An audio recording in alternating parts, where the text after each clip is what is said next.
Checks for understanding, or CFUs, aren't just random questions that you make up during your lesson. CFUs are planned and purposeful ways to check that your students are working towards mastering the objective.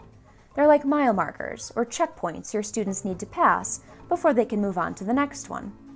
If your students are not on the way towards mastering the objective, or if they don't understand something during your lesson, your checks for understanding should help you pinpoint exactly where their understanding breaks down, or tell you, yes, this student has mastered this checkpoint, and they're ready to move on to the next one.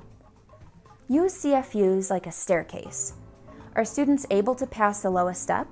Can they move on to the next one and then the next one after that?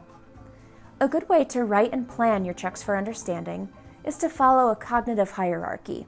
A Bloom's taxonomy chart or a depth of knowledge chart are both great resources to use when writing checks for understanding into your lesson plan. Knowledge during a lesson should build upon itself. Your students need to master each level on the staircase before moving up. If they haven't mastered the lower level, then they can't move on. If a student falls behind, you should be able to work backwards, using your checks for understanding like a map to target exactly where their understanding broke down. That's the key point.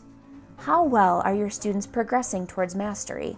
And what adjustments and differentiation do you need to make as their teacher, especially in the moment? That is the power behind checks for understanding.